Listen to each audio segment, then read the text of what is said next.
Oi, pessoal! Espero que vocês estejam bem. Aqui é a professora Ana Carolina para fazer mais uma revisão com vocês, né? Uma revisãozinha de Química. Hoje a nossa revisão, né, tem um foco voltada para a prova do Enem. Então, nós vamos resolver juntos, discutir juntos algumas questões do Enem para fazer a nossa revisão. A primeira questão que nós vamos discutir, ela tem um enunciado relativamente curto, bem simples. Ela diz o seguinte: o odor que permanece nas mãos após o contato com o alho pode ser eliminado pela utilização de um sabonete de aço inoxidável, constituído de aço inox 74%, cromo e níquel. A principal vantagem desse sabonete é que ele não se desgasta com o uso. Percebam que eu grifei essa informação, porque ela é essencial para resolver o nosso exercício. Na verdade, dessa frase, a gente extrai a resposta do nosso exercício. Então, mais uma vez, né, eu sempre ressalto isso com vocês. A leitura do enunciado precisa ser muito bem feita, com muita atenção, para a gente conseguir resolver bem o exercício e não ficar perdendo tempo lendo várias vezes ali, né, gastando nosso tempo só com a leitura. Então, faça essa leitura com muita atenção. Considere que a principal substância responsável pelo odor de alho é a alicina, que é essa estrutura 1 representada. E que, para que o odor seja eliminado, ela seja transformada na estrutura 2, tá? Então, a estrutura 1 é convertida na estrutura 2. Nessa conversão, o sabonete atuará como letra A, ácido, letra B, redutor, letra C, eletrólito, letra D, tensoativo e letra E, catalisador.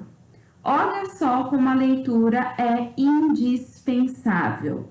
Volta lá naquela frase que nós grifamos. A principal vantagem desse sabonete é que ele não se desgasta com o uso.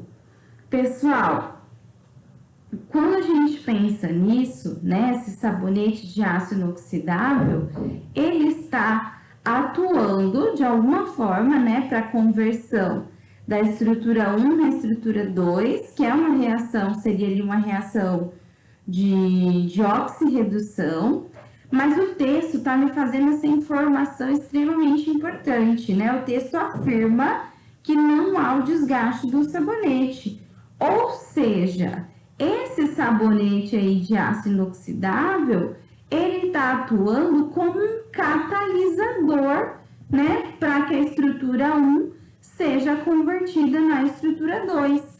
E de onde que eu concluí isso? Ele não se desgasta, ele não é consumido durante essa transformação química. Lembra quando nós estudamos, né, a gente fala de catalisador? O catalisador, ele sempre entra, né, no processo, atua lá acelerando o processo e ele é regenerado no final. Do mesmo jeitinho que ele entrou, ele vai sair no final da sua transformação química. Por isso, ele não se desgasta, ele não é consumido.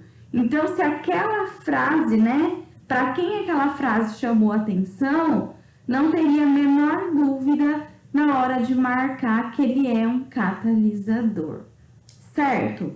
Uma questão, assim, tranquila, né, do ponto de vista, não tinha que ficar fazendo cálculos nem nada, era mais entender e interpretar o que estava sendo falado.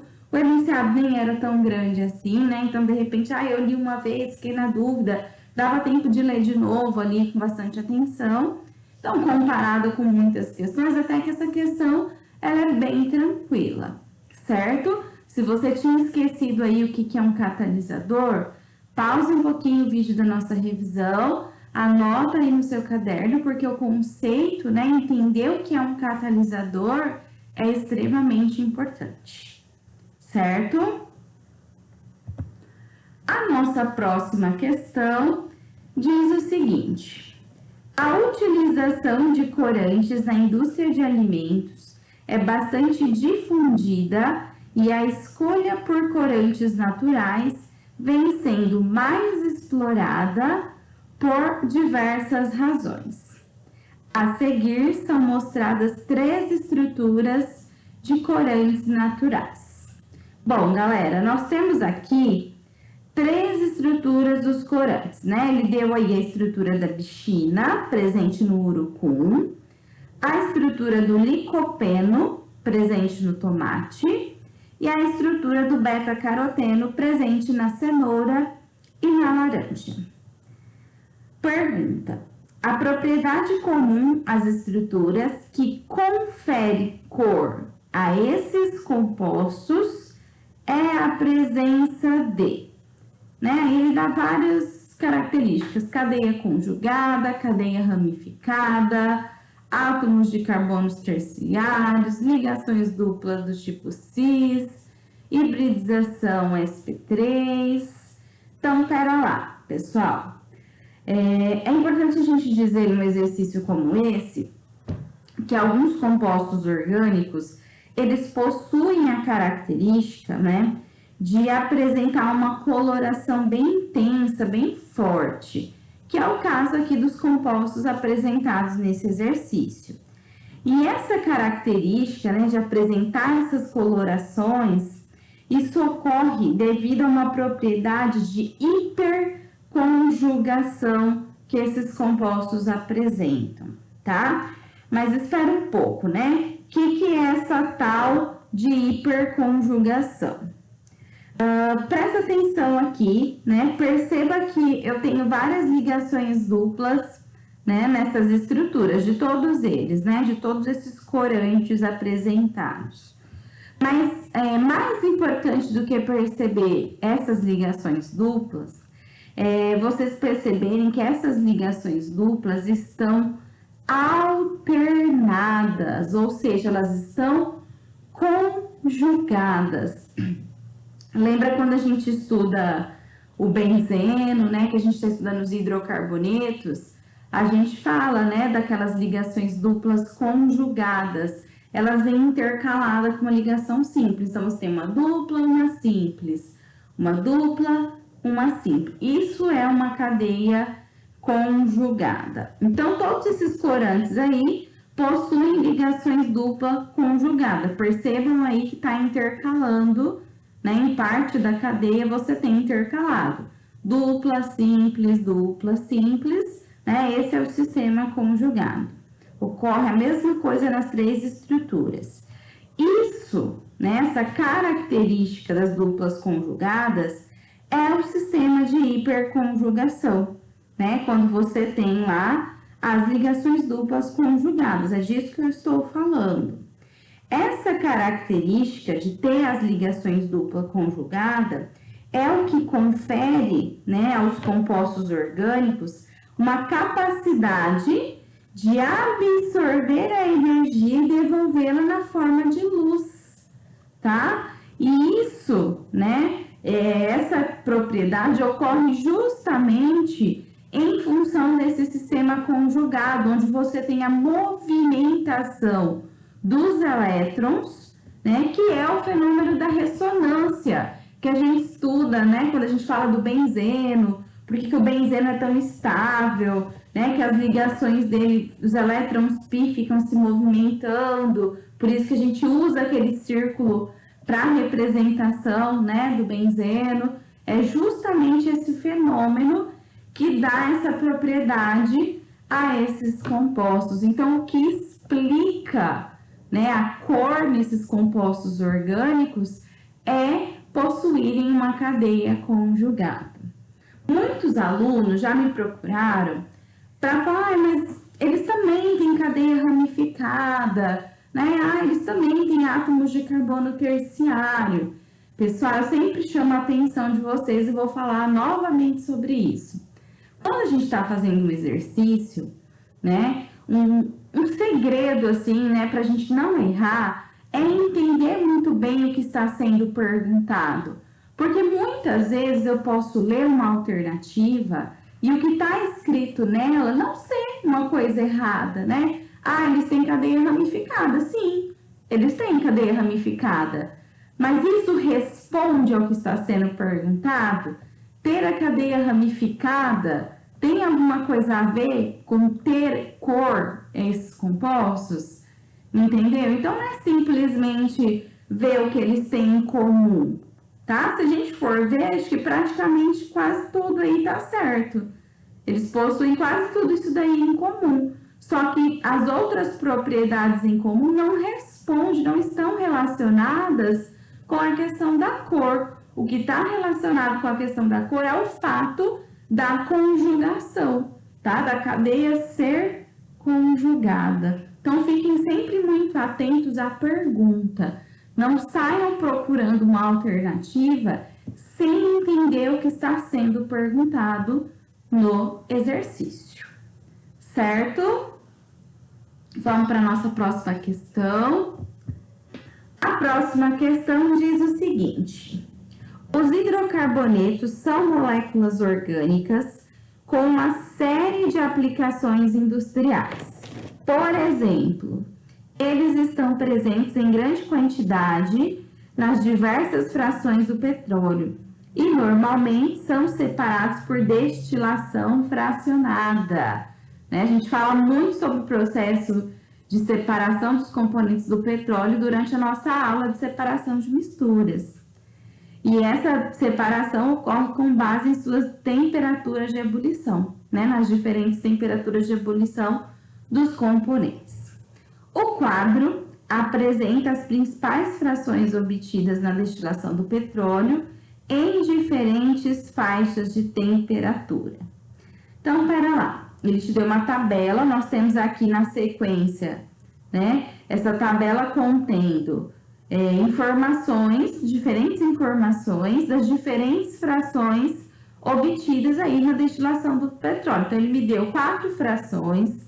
Então, eu tenho aí a faixa das temperaturas de ebulição, alguns exemplos de produtos dessas frações e a quantidade de átomos de carbono, né, presente nos hidrocarbonetos de cada uma dessas frações. Então, vamos lá, gente. Na fração 4, né, ele quer a fração 4, a separação dos compostos ocorre em temperaturas mais elevadas. Por quê? Então, na letra A, ele fala que é por conta da densidade.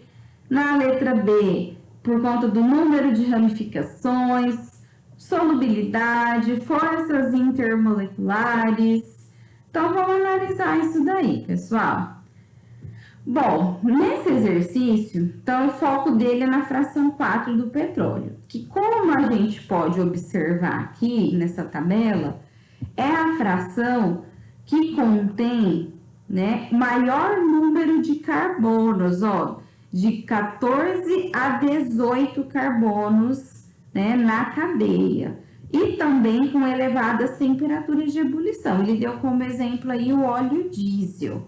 Perceba que a temperatura está variando, né, de 260 a 350, certo? E o que ele quer saber é exatamente isso. Por que esses compostos que têm aí maior número de carbonos na cadeia possuem temperatura mais elevada? Ele quer explicação para isso. Bom, pessoal, o que a gente pode pensar? Né? O petróleo ele é constituído basicamente por hidrocarbonetos, certo? Hidrocarbonetos é aquela classe de compostos orgânicos formados exclusivamente por carbono e hidrogênio. Os hidrocarbonetos são compostos apolares, certo? Eles não se solubilizam com a água, por exemplo, que é uma substância polar. Todos os compostos que são apolares, né, incluindo aí os hidrocarbonetos, eles interagem, as suas moléculas, exclusivamente por meio da interação do tipo de polo induzido, né? Que é uma força intermolecular, uma interação intermolecular exclusiva de compostos apolares, certo? Lembra lá da sua aula de forças intermoleculares. Essa interação, né, ela pode se tornar mais intensa à medida com que a cadeia carbônica aumente, né? Vocês gostam de decorar, quanto maior a cadeia, né, maior o ponto de ebulição. Mas por que maior a temperatura de ebulição? Porque conforme eu aumento a minha cadeia carbônica, eu aumento ali a intensidade, a quantidade de interações entre as cadeias dos hidrocarbonetos e, consequentemente, né, isso vai resultar em temperaturas de ebulição maior para conseguir romper aquelas interações. Então, se você tem uma cadeia de um hidrocarboneto menor, você vai ter ali uma magnitude, né, uma intensidade de interação menor do que numa cadeia mais longa, com maior número de carbonos. Por isso que a gente diz, né, quanto maior a cadeia carbônica, maior a intensidade dessas interações. Elas são do mesmo tipo, né, independente da cadeia ser pequena ou longa, se são apolares, ambos possuem interação do tipo de polo induzido, mas onde a sua cadeia é maior, essas interações ficam mais intensas, né? Porque você tem uma área maior de interação entre essas cadeias. Por isso, a temperatura acaba sendo maior para você conseguir romper essas interações e separar essas moléculas. Certo? Deu para relembrar um pouquinho, pessoal, toda essa questão das interações intermoleculares. É um assunto que vira e mexe, aparece nas provas, muito importante. Lembrar sempre que todos os hidrocarbonetos são apolares, né? E apolar não se solubiliza com algo que é polar. Lembra da história do semelhante? Solubiliza semelhante, né? Eu só dissolvo algo que é polar em outro que é polar. E apolar apenas com outro que é apolar. A gente não pode esquecer essas coisas, certo? Nossa próxima questão, né? Ele deu essa imagem aí, ele diz o seguinte: a fluidez da membrana celular é caracterizada pela capacidade de movimento das moléculas componentes dessa estrutura. Os seres vivos mantêm essa propriedade de duas formas: controlando a temperatura e ou alterando a composição lipídica da membrana. Nesse último aspecto, o tamanho e o grau de insaturação das caudas hidrocarbônicas dos fosfolipídios, conforme representados na figura, influenciam significativamente a fluidez. Isso porque quanto maior for a magnitude das interações entre os fosfolipídios, menor será a fluidez da membrana. Tá vendo que eu destaquei aí? Se você tiver, de repente, com a sua prova impressa, grifa essa informação.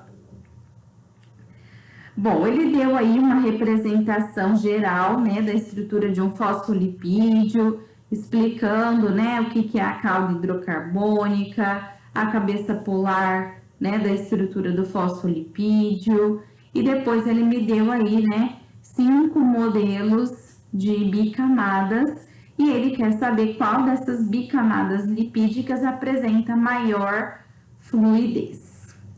Galera, é o seguinte, algo muito importante, né, foi mencionado aí no enunciado, e a gente precisa se atentar a isso. Quando eu falo para vocês grifarem, é para não deixar passar despercebido, né? Que eu deixei grifado aí em vermelho, que quanto maior for a magnitude das interações, né, entre os fosfolipídios, menor será a fluidez da membrana. A gente tem que se atentar para essas informações. Por quê? Pensando nisso, né, eu vou ter que analisar esses desenhos que ele me deu e verificar em qual deles que está ocorrendo, né, maior interação entre esses fosfolipídios. Se eu parar para analisar, né, aí cada um escolhe a ordem que quer analisar, o que quer ver primeiro, mas se vocês perceberem, a estrutura, né, na verdade as estruturas 1 e 4, né, elas são semelhantes. E o que a gente consegue observar aqui nelas? Que elas possuem uma grande área de contato. Percebam aí o contato, né, entre os fosfolipídios. Ela possui uma grande área de contato entre as caudinhas aí hidrocarbônicas dos fosfolipídios. Se essa área de contato é grande, né, o que isso significa? Que tem uma forte interação entre elas, o que vai implicar numa baixa fluidez, porque ele mencionou isso no enunciado, né? Quanto maior for a magnitude dessas interações, quanto mais elas interagirem, menor será a fluidez dessa membrana. Então, nas estruturas 1 e 4, elas têm uma grande área de contato entre elas, então elas interagem muito, o que indica que elas possuem uma baixa fluidez. Isso me permite excluir, eliminar as estruturas 1 e 4 da resposta, porque eu não estou procurando a menor fluidez, e sim a estrutura que apresenta maior fluidez. É o contrário, né? Na verdade, é o contrário que eu estou procurando. Pensando nisso, algo que deve chamar a nossa atenção é para a representação da insaturação. Ele deu aqui no esquema geral, né, que essa dobrinha da cauda hidrocarbônica representa a presença de insaturação, né, aí nas cadeias. Seguinte, a presença da insaturação, o que ela está fazendo aqui, gente? Observa que quando eu tenho insaturação, aqui onde eu destaquei para vocês, só peguei um cantinho para mostrar, né? Mas isso se reproduz aí quando eu tenho insaturações. A presença, né, dessa perninha aí que representa a insaturação, ela está interferindo na área de contato dos fosfolipídios, ela está diminuindo essa área de contato, o que nos permite concluir que quanto mais insaturações, né, quanto mais dobrinhas dessa eu tiver aí, né, maior for o grau de insaturação, eu vou ter um contato menor entre essas caudas hidrocarbônicas, né, essas caudinhas aí, e isso vai diminuir a interação entre elas e, portanto, vai fazer o quê? Vai aumentar a fluidez, certo? É uma relação contrária, onde você tiver menos interação, mais fluida é a sua membrana. E tudo isso eu consigo concluir baseado naquela frase que nós destacamos no enunciado, né? O maior número de insaturações faz com que ocorram diminui, né, a interação entre essas cadeias dos fosfolipídios e aumenta a fluidez da membrana. Pensando nisso, a estrutura 2 é a que apresenta a maior quantidade aí de insaturações, né, dessas dobrinhas que representam as insaturações, ou seja, é onde as cadeias estão interagindo menos e, portanto, representa, né, a bicamada lipídica com maior fluidez. Tá vendo, gente? Não é. Muitas pessoas olharam para esse exercício e acharam que ele era complicado e tudo mais, mas não era. A gente só tinha que olhar para ele com um pouquinho de cuidado, analisar a representação que ele deu, o que significava e, né, ler com bastante cuidado esse exercício, certo? Mas, de modo geral, também era um exercício até que tranquilo. O nosso próximo exercício tem um enunciado bem curto, ele traz aí a representação de uma reação orgânica, ele diz o seguinte: uma das técnicas de reciclagem química do polímero PET, né? Então, ele deu aqui a estrutura do PET, gera o tereftalato de metila e o etanodiol conforme o esquema de reação e ocorre por meio de uma reação de transesterificação. Gente, nossa aula de reações orgânicas. Para quem lembrasse, nesse momento, como que era uma reação de transesterificação? De uma forma bem geral, o exercício estava resolvido, de verdade.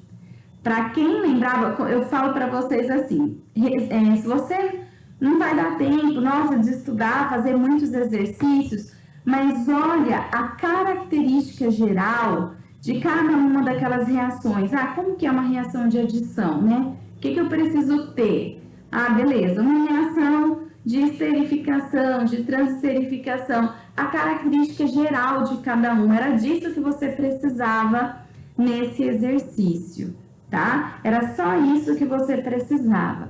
Se você lembrasse que a reação de transesterificação, ela ocorre entre um éster reagindo com um álcool, que vai dar origem a um novo éster e um novo álcool. Então, assim, você não tem mudança nas funções orgânicas.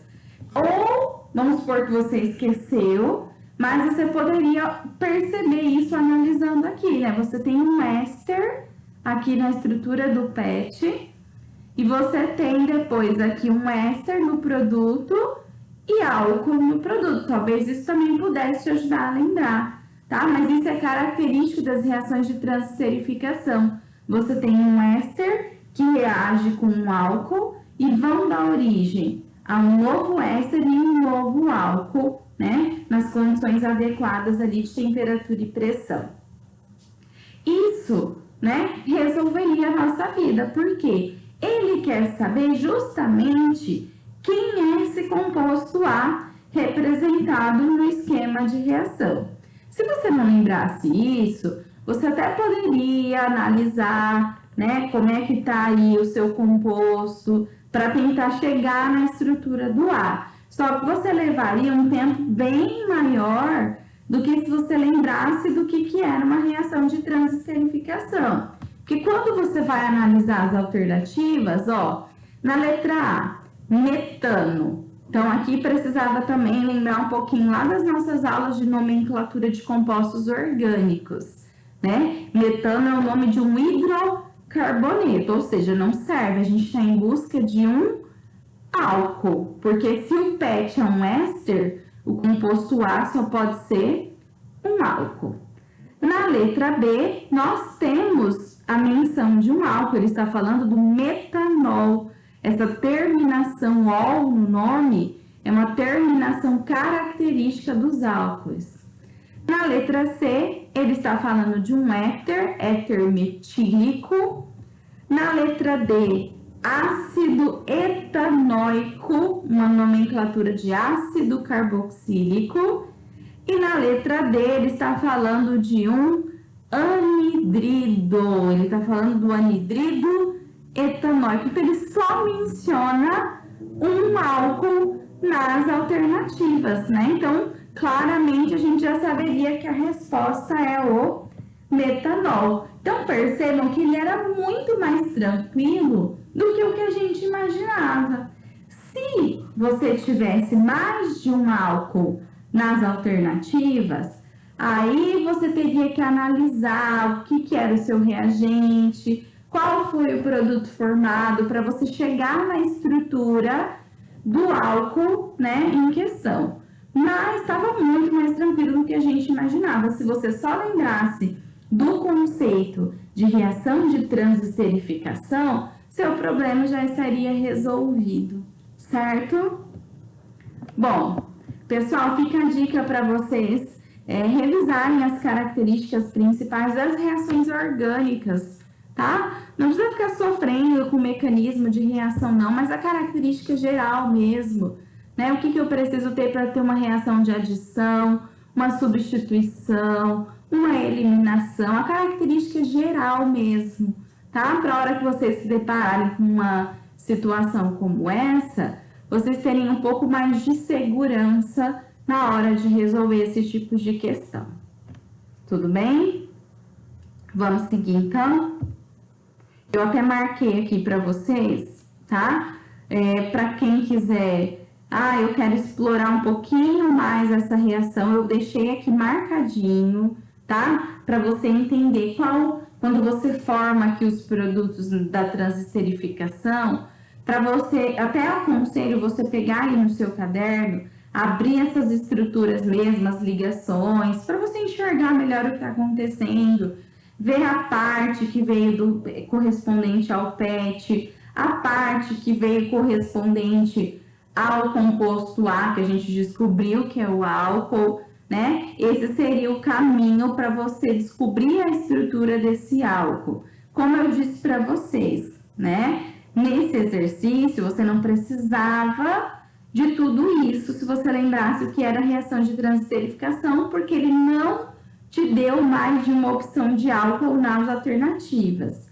Mas se você tivesse, aí sim, você teria que extrapolar um pouquinho mais. E como que isso é feito, gente? Analise os produtos formados, o reagente que você tem, perceba as ligações que foram rompidas, né? Atente-se ao balanceamento, não tem muito segredo, né? Eu costumo dizer que reação orgânica você precisa ter paciência e saber observar com cuidado, tá? Elas não são difíceis, mas exigem uma atenção especial nossa, tudo bem? Então depois volta um pouquinho ou pausa esse vídeo já nesse momento e dá uma olhadinha com bastante cuidado nessa reação, tudo bem? O nosso próximo exercício, ele dá essa imagem e ele diz o seguinte: um experimento simples que pode ser realizado com materiais encontrados em casa é realizado da seguinte forma: adiciona-se um volume de etanol em um copo de vidro e em seguida uma folha de papel. Com o passar do tempo, observa-se um comportamento peculiar. O etanol se desloca sobre a superfície do papel, superando a gravidade que o atrai no sentido oposto, como mostra a imagem. Para a parte dos estudantes, isso ocorre por causa da absorção do líquido pelo papel. Do ponto de vista científico, o que explica essa movimentação, né, esse movimento do líquido? Aí ele fala se é evaporação, diferença de densidade, reação química do etanol com papel, capilaridade, né, resistência ao escoamento do líquido.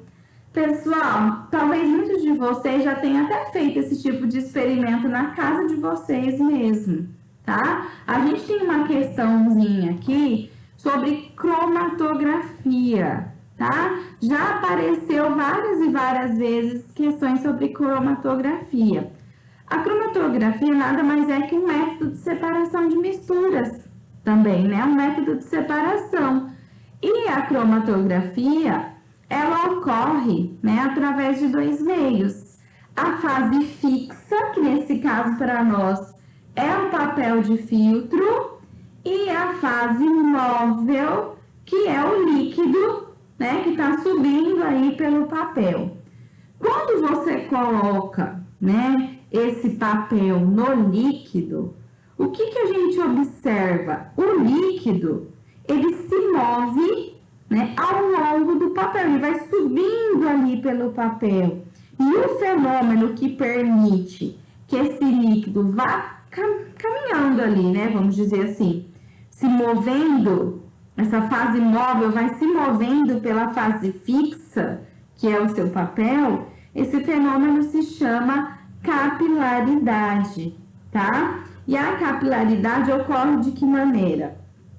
Existe ali uma certa atração, né, pela polaridade do papel. Então, o material do papel, ele tem uma certa característica ali de polaridade que atrai o solvente, que nesse caso é o etanol, né, o líquido. Então, ocorre ali uma atração da polaridade do papel com a polaridade do seu solvente, e essa atração vai fazendo com que a fase móvel caminhe pela fase fixa, né, que é o papel de filtro. E esse comportamento, esse fenômeno, é chamado de capilaridade, o que nos leva, né, a marcar aqui como correta a alternativa D, né, que coloca lá capilaridade nos poros do papel. Não é a primeira vez que aparece questãozinha envolvendo essa questão de capilaridade, né, de fase móvel, fase fixa. A cromatografia, de um modo geral, tá? Isso já apareceu, inclusive, em outros vestibulares. É um conceito bem simples, só que muitas vezes tem gente que desconhece. É bem simples de entender esse comportamento, né? Esse desenho tá bem bonitinho, inclusive, se você quiser fazer um esqueminha parecido com esse no seu caderno e anotar aí tudo que nós comentamos de cromatografia, pode ser que apareça em outras provas para você também, tá? Então, já fica aí como uma dica, é um conceito básico. É lógico que o estudo de cromatografia vai muito além disso, existem outros tipos, mas entender, né, esse conceito geral, sem precisar aprofundar muito no assunto, já é o suficiente para a gente, né, se virar na hora das questões que envolvem esse assunto. Para encerrar o nosso vídeo aqui da revisão do Enem, a nossa última questão, essa questão sim envolve alguns cálculos, tá? É uma questãozinha de titulação, tá? Então volta lá na sua memória aí, nas suas aulas de titulação, para a gente poder resolver junto esse exercício. Ele diz o seguinte: um dos parâmetros de controle de qualidade de polpas de frutas destinadas ao consumo como bebida é a acidez total, expressa em ácido cítrico, que corresponde à massa dessa substância em 100 gramas de polpa de fruta. O ácido cítrico é uma molécula orgânica que apresenta 3 hidrogênios ionizáveis, ele libera 3H+, né, gente? É um ácido triprótico, tá? Essa informação é extremamente importante. E massa molar 192 gramas por mol. O quadro indica o valor mínimo desse parâmetro, valor mínimo, tá, gente? De qualidade para polpas comerciais de algumas frutas. Então, você tem aí, né, a polpa de acerola, de caju, cupuaçu, graviola e maracujá, e o valor mínimo, né, dessa acidez, desse parâmetro. Então, tem que ter no mínimo essa quantidade. A acidez total, expressa em ácido cítrico de uma amostra comercial de polpa de fruta, foi determinada. No procedimento, então, adicionou-se água destilada. Então, peraí, deixa eu mudar aqui, para a gente já imaginar aí o esquema do nosso exercício. Adicionou-se água destilada a 2,2 gramas de amostra, né? Ele preparou ali uma solução, pegou 2,2 gramas de polpa e misturou com água destilada, preparou uma solução. Após a solubilização do ácido cítrico, o sólido remanescente foi filtrado, né? Ele tirou o sólido remanescente, ficou só a solução obtida. A solução obtida, que tá aqui, que é o meu titulado, tá aqui no meu recipiente de baixo, ela foi titulada com uma solução de hidróxido de sódio, 0,01 mol por litro, a concentração molar, né? E foi consumido 24 ml dessa solução titulante. Tudo isso está no enunciado do nosso texto. Eu só transformei, né? Fiz um esqueminha aí para melhorar o nosso entendimento. Pessoal, ele quer saber, dentre aquelas polpas, né, que ele listou na tabela, essa amostra analisada, ela pode ser de qual fruta, né? Então, ele fala lá nas alternativas, pode ser só de caju, de maracujá, pode ser caju ou graviola, acerola ou cupuaçu, várias combinações. Então, a gente precisa, para eu identificar de qual polpa eu estou me referindo, achar esse parâmetro, né? Esse valor mínimo de acidez. E como que eu vou chegar nesse valor? Eu preciso entender essa titulação, né? Lembrando que numa titulação, eu sempre tenho ali o titulante e o titulado. A titulação é um método utilizado, muitas vezes, para a gente achar a concentração de uma solução que a gente desconhece. E para isso, a gente utiliza uma outra solução, que é o titulante, geralmente, onde a gente conhece a concentração daquela solução e o volume, né? Que conforme eu coloco a reação para acontecer, eu consigo identificar o volume que foi consumido e o exercício me forneceu esses dados. Como que eu começo o meu exercício? Primeira coisa a se fazer é calcular o número de mols do seu titulante que está reagindo, né? Que está sendo consumido durante essa titulação.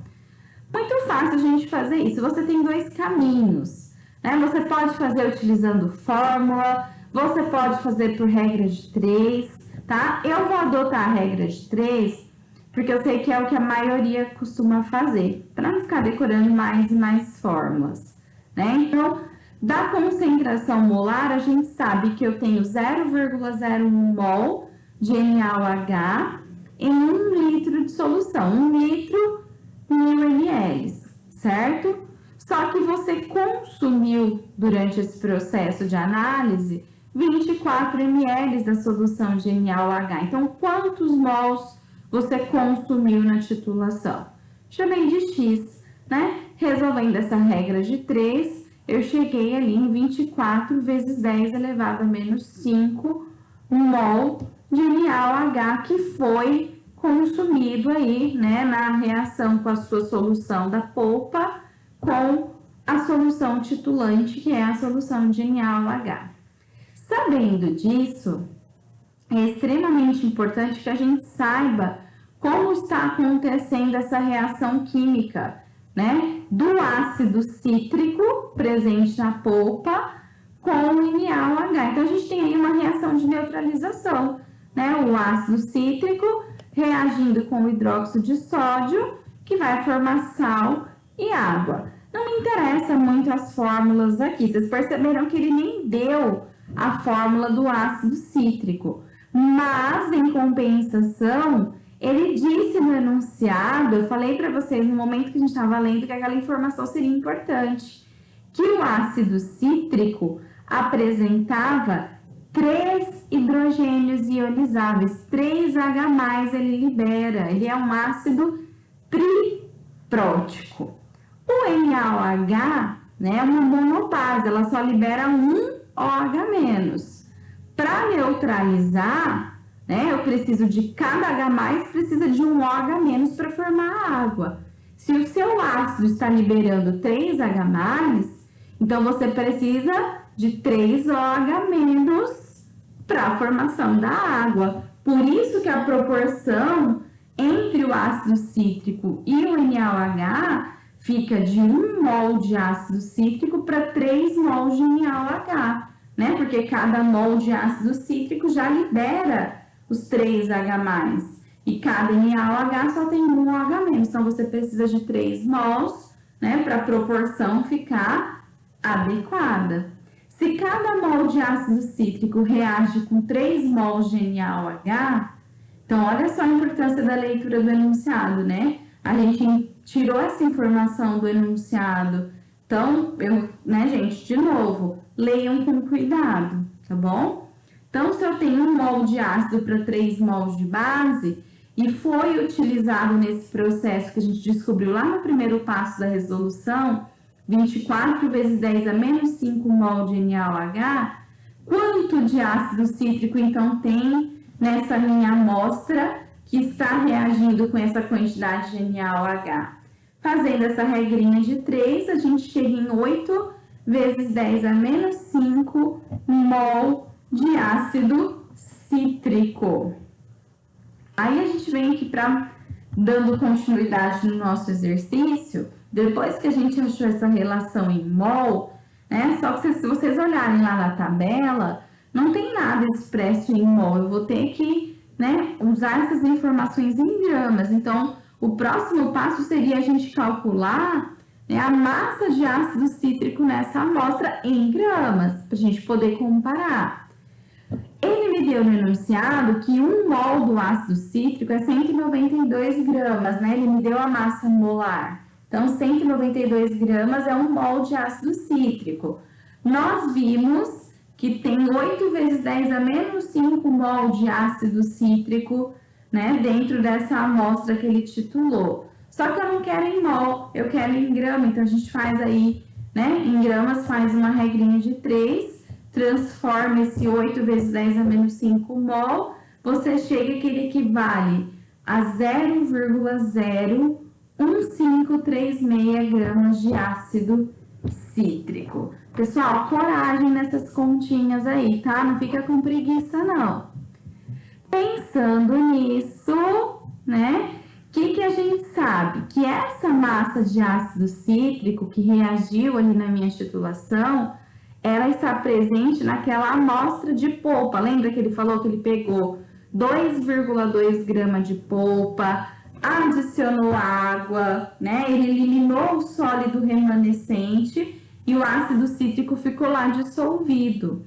Então, essa quantidade de ácido cítrico é o que está presente em 2,2 gramas de polpa, que foi a amostra que ele utilizou para preparar essa solução.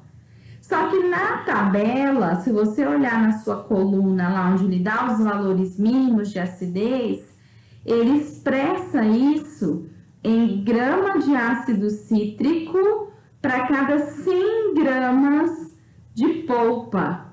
Então, para você poder comparar esse valor do ácido cítrico com os valores da tabela, você precisa ter esse valor expresso para cada 100 gramas de polpa. Então, se você tem 0,01536 gramas de ácido cítrico em 2,2 gramas de polpa, em 100 gramas você terá quanto? Nossa, mais uma regrinha de 3? Sim, né? Mais uma regrinha de 3. E tomem cuidado ao efetuar esses cálculos, tá bom? Façam com calma. Efetuando essa última regrinha de 3, a gente chega em 0,69 gramas de ácido cítrico, que é, pessoal, o valor mínimo da acidez total. Agora sim, expresso em gramas de ácido cítrico por 100 gramas de polpa, assim como os valores da tabela. O que nos leva, né, a concluir, se você olhar lá na tabela que ele te deu no enunciado, que, né, de todas as polpas que ele te deu, né, a de caju, com exceção da de caju e da de graviola, todas as demais polpas têm o valor mínimo da acidez maior que 0,69. Então, ele quer, né, das amostras listadas, qual que pode ser? Vai ser ou a de caju ou a de graviola, que os valores são inferiores, né, ao valor mínimo da acidez total. Então, essa amostra analisada pode ser ou de caju ou de graviola. Gente, vou deixar uma dica aqui para vocês. Tomem cuidado com esses exercícios comparativos. Lembra que você só pode efetuar comparações com unidades na mesma, né, com a mesma unidade de medida. Se você está com uma coisa em quilograma, a outra está em grama, primeiro, né, faça a conversão para a mesma unidade para depois efetuar a comparação. Porque isso nos induz ao erro. Se você olhar só o número e esquecer das unidades, vai te induzir ao erro, tá bom? Então, muito cuidado na hora de fazer, né, essas conversões de unidade. Bom, pessoal, era isso, a nossa revisão do Enem. Eu espero que tenha ajudado a esclarecer bastante coisa para vocês. Fico novamente à disposição, tá? Para quem quiser conversar, trocar uma ideia, tirar uma dúvida, eu estou à disposição para ajudá-los. No modo geral, eu espero que, né, tenha sido bastante proveitoso e a gente se encontra no próximo vídeo da nossa revisão. Até mais, galera!